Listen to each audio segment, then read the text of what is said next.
कुछ हॉस्पिटल्स में 10-10 साल से लोग बैठे हैं, 12-12 साल से बैठे हैं, 6-6 साल से बैठे हैं, 10-10 साल से बैठे हैं। उनको रिशफल करना वो बहुत ज़रूरी है, वो वक्त की ज़रूरत है, क्योंकि अगर आप चेंज नहीं लाएंगे तो आप बेटर पेशेंट केयर नहीं कर सकते हैं। रात में जो सीनियर डॉक्टर्स होते हैं वो प्रेजेंट नहीं होते हैं। इंटर्नशिप वाले जो डॉक्टर हमारे होते हैं उनको रखा जाता है, और अगर कहीं कोई इमरजेंसी आ जाती है, इंटर्नशिप का जो स्टूडेंट होता है उसकी अभी स्टार्टिंग होती है, वो सीनियर नहीं होते हैं, उनकी अभी ट्रेनिंग ही चल रही होती है, तभी सीनियर डॉक्टर्स का रात में रहना बहुत ज़रूरी है, ताकि पेशेंट केयर में कोई लापरवाही ना हो सके। अगर इमरजेंसी में कोई एडमिट होने आए या उसका इलाज इमीडिएटली चाहिए, सीनियर डॉक्टर प्रेजेंट हो और वो टाइम पे उसकी मदद कर सके। हॉस्पिटल्स का दौरा करने का मकसद ये है कि पेशेंट केयर बेहतर से बेहतर हो सके और पेशेंट केयर में कोई कंप्रोमाइज़ ना हो सके, उस चीज़ को देखने के लिए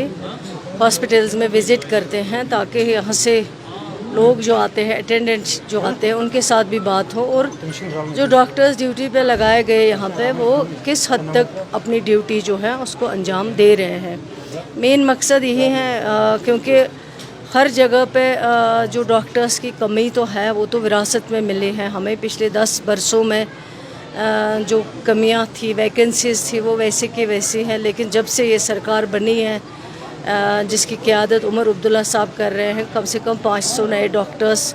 दूर दराज इलाकों के लिए अपॉइंट किए गए। कई कंसल्टेंट्स जो है, जो पब्लिक सर्विस कमीशन से आए हैं, उनको लगाया गया है, लेकिन उसके बावजूद आपका इंफ्रास्ट्रक्चर बड़ा हुआ है, एम्स बन गए हैं, डॉक्टर्स की कमी तो है। आप जहाँ जिस हॉस्पिटल की बात करें वहाँ पे कमी है, लेकिन जब से ये सरकार बनी हमने कोशिश की है कुछ हद तक इस कमी को जो है ठीक किया गया है, ताकि पेशेंट केयर से ही हो। और कभी कभी शिकायत आती है कि ट्रांसफ़र तो एक रूटीन मैटर है, वो कोई नई चीज़ नहीं है, क्योंकि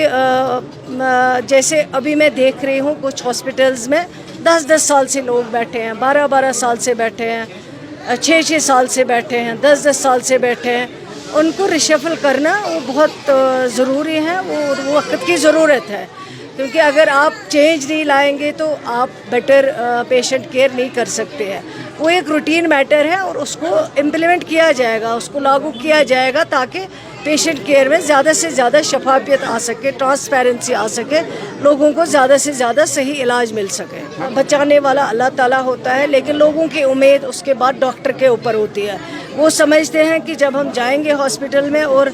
डॉक्टर पेशेंट को देखेगा, वो उसको बचा लेगा। डॉक्टर को भी ये एतमाद जो है, उस एतमाद पे पूरा उतरना होगा। अगर लोगों का ट्रस्ट आप पूरा नहीं कर सकते हैं, उस ट्रस्ट को बरकरार नहीं कर सकते हैं, अगर नेग्लिजेंस का केस आ जाता है उसके लिए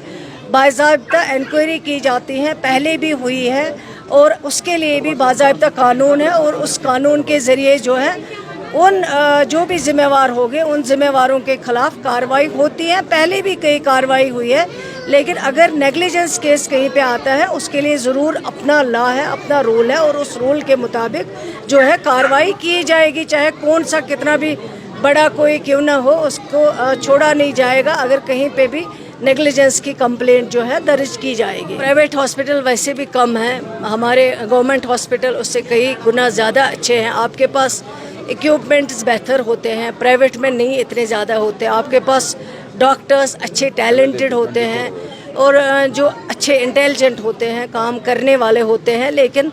अब अगर कभी यही डॉक्टर्स लोगों को मजबूर करेंगे प्राइवेट जाने के लिए, तब लोग भी बेचारे मजबूर होते हैं। उनके लिए जब पेशेंट सामने हो, सीरियस हो, और डॉक्टर अगर कहीं पे अपना इंटरेस्ट ना दिखाए, इलाज बेहतर से नहीं कर पाए, और लोग मजबूर होते हैं फिर प्राइवेट में जाने के लिए, और प्राइवेट में उनका जो पैसा लिया जाता है हद से ज़्यादा किया जाता है। लेकिन ऑलरेडी सरकार की नज़र है और सरकार की नोटिस में कई चीज़ें आए हैं, उनके लिए ऑलरेडी सरकार ने इंक्वायरी बिठा दी।